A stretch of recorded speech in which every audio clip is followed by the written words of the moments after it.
2017. Nah, ada yang spesial di I'm Possible malam ini karena kita akan kilas balik, mereview kembali hal-hal yang sudah kita pelajari di tahun 2016. Inilah I'm Possible episode Terima Kasih 2016. Dan untuk mengupas tema malam ini sudah hadir di studio Pak James Gui. Halo. Selamat tahun baru Pak James Gui. Thank you, selamat tahun baru juga. Nggak kerasa ya 1 tahun sudah berlalu. Yes. Apa sih yang Pak James ingat tentang tahun 2016? Wah, tahun 2016 sepertinya berlalu cepat sekali ya. Seperti orang bilang time flies when you're having fun ya. Iya. Dan kelihatannya kita having fun selama 1 tahun di I'm Possible. Betul. Ya. Dan tahun lalu, tahun 2016 juga menjadi momen spesial. Iya. Karena itu adalah tahun untuk pertama kalinya I'm Possible hadir di layar kaca Anda ya. Dan kalau menurut Pak James, kenapa sih kita harus berterima kasih ke 2016? Jadi ternyata iya, karena kesulitan, problem yang datang kepada kita juga bisa jadi pelajaran kan ya. Pelajaran itu dibungkus dalam kondisi masalah, dibungkus dalam problema, tapi intinya adalah sesuatu hikmah yang positif. Jadi tetap terima kasih kepada 2016. Tetap berterima kasih kepada 2016. Hari ini kita akan mengingat kembali hal-hal baik apa, pembelajaran apa. Yeah. Karena di I'm Possible ini kita juga mengangkat berbagai macam tema yang ada di sekitar kita. Pak James ingat nggak nih ada satu episode, ini judul temanya ya udah menarik. Yeah. Nyonya bertindak, rezeki meledak. Yes, saya ingat. Pak James masih sekali. ingat. Nah, maka dari itu kita akan bahas ya di episode yang memang sudah lalu. Nyonya bertindak, rezeki meledak. Pembelajaran apa yang kita dapatkan? Mari kita simak yang satu ini. Kalau saya lihat, Ibu Ike ini kan sebelumnya adalah seorang wanita karir yang luar biasa.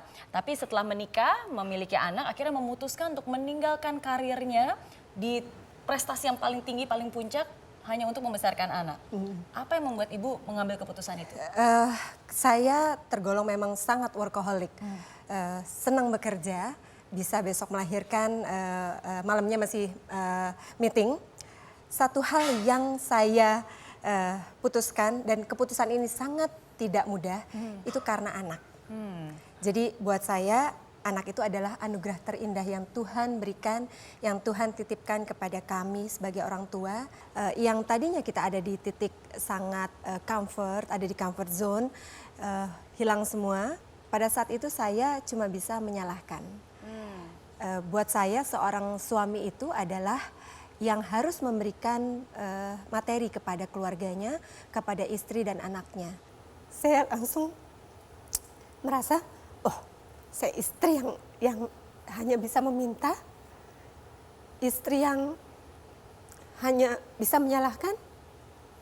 Padahal saya lihat dia di dalam tidur itu, dia sebenarnya butuh support dari istrinya.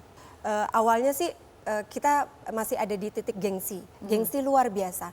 Nggak mau ketahuan miskin, padahal lagi bangkrut sebangkrut-bangkrutnya. Pas nganterin helm nggak dibuka, kasih aja. Gitu ya, biar nggak ketahuan ini bosnya loh yang bikin yang bekas jualan. Bosnya ya. Iya. Tapi lama-kelama buat apa? Tuhan kasih pelajaran yang bagus, kita terima saja. Akhirnya justru ya sudah kita kemana-mana naik motor, dapat undangan naik motor, hujan-hujanan, sampai akhirnya juga merasakan naik angkot. Ya. Ketika ibu rumah tangga memutuskan untuk juga ikut melakukan sesuatu, buka usaha untuk menambah penghasilan keluarga.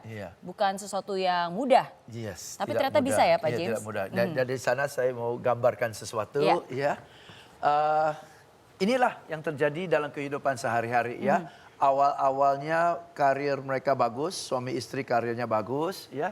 Ternyata terjadi sesuatu sehingga turun anjlok. Dan di titik paling rendahnya terlintas mau cerai ya, cerai ya. Jadi kondisi seperti ini beliau salahkan suaminya ya. Suatu malam dia lihat suaminya lagi tidur, dia lihat dan dia bilang kasihan juga ya suami saya ya, dia juga lagi menderita, dia lagi susah. Peran sebagai istri harus mendukung suaminya ya. Dia ada satu change of perception ya. Dari kamu harus beri kepada saya, sekarang kita harus bangun bersama-sama demi keluarga. Dia turn around. Dan begitu turn around, bisnisnya meningkat. Ya pasti, dan ke depan pasti akan ada kesulitan lagi, tapi akan meningkat lagi, kesulitan lagi meningkat. Dan selalu poinnya adalah bisa naik, bisa turun, bisa naik, bisa turun, tapi arahnya naik. Dan mereka arahnya naik. Dan satu hal yang terjadi adalah perubahan dalam persepsi. begitu sudut pandangnya berubah, segala energinya berubah. Kedua adalah tadinya gengsi kan ya. Betul. Tadi dia bilang tadi gengsi. Begitu persepsinya berubah, ini bukan memalukan. Ini adalah pelajaran yang Tuhan berikan kepada saya. Persepsinya berubah, langsung energinya berubah. Ini adalah hal yang baik. Lepas helm dan lakukan dengan sukacita, bisnisnya meningkat. Baik. Ya. Tapi Pak James, saya jadi ingat nih karena kalau tadi kita melihat pengalaman Bu Ike pun juga bisa berhasil karena mendapatkan support dari keluarga dan juga dari suami. Dan itu juga menjadi salah satu faktor penting ya untuk seorang ibu rumah tangga yang mau buka usaha. Bersinergi lah antara suami istri ya, dan justru selalu kita ingat Tuhan beri kepada kita pasangan sebagai pelengkap, betul ya. Pelengkap berarti partner, berarti apa yang kita tidak memiliki dia memiliki dan sebaliknya. Berarti berarti beda dong ya, berarti berbeda ya, beda sifat, beda kemampuan, beda keterampilan dan sebagainya. Sebenarnya perbedaan inilah yang melengkapi dan buat mereka lebih kuat sebenarnya. Oke. Nah, tujuannya orang sukses di karir, berbisnis, tujuannya kan ujung-ujungnya supaya pendapatan meningkat, Yep. supaya taraf hidup juga lebih baik. Iya.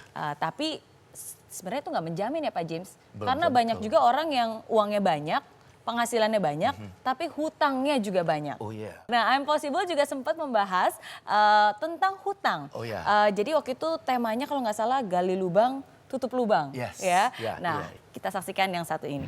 Dulunya bekerja sebagai direktur salah satu perusahaan ternama. Harusnya hidup berkecukupan dong ya Pak? Harusnya demikian. Aha. Iya. Tapi bagaimana bisa sampai terlibat hutang segitu banyak? Jadi awalnya memang tidak terasa sedikit demi sedikit. Jadi setelah pensiun saya berusaha buka usaha. Pensiun Ternyata waktu itu dapat pesangon? dapat pesangon. Besar kecil? Besarnya jumlahnya miliaran juga. Wow. Sebetulnya memang ada masalah kredit card juga sih. Oke. Makin lama makin banyak. Kemudian saya coba bayar tapi tidak penuh mencicil. Oke. Berapa besar jumlah hutangnya kalau boleh tahu pada saat itu? Hutangnya sebetulnya ya sekitar 1 M gitu. Wow. Jadi utang 60 juta itu bisa didiskon sampai 60%. Oh bisa seperti itu ya Bisa. Pak? Jadi hutang 60 Ini juta ilmunya, bayar Pak. 25 juta Iya. dan bank terima gitu. Apa nih strateginya? Penasaran. Jadi ibarat minum obat kalau perlu 3 kali saya datangin debt collector. Ternyata mereka ngumpet. Nah, ini yang Anda tidak pernah tahu. Mereka manusia juga. Kita lihat timingnya dulu. Kalau kita minta reschedulingnya atau potongan, kalau di awal tahun biasanya tidak diberikan. Karena collection itu targetnya pasti kejar targetnya akhir tahun gitu ya. Kurang lebih pertimbangannya seperti itu. Berapa banyak kredit card yang Bapak punya yang hutang? Cuman 12. 12. Cuma 12. Oke. Dan itu semua dimaksimalkan, makanya hutangnya bisa ratusan juta bahkan hampir Ya, miliaran ya. Berarti sekarang Pak Sukiman apakah masih terlibat hutang atau sudah lunas? Tidak sama sekali. Sudah lunas? Sudah lunas. Ya.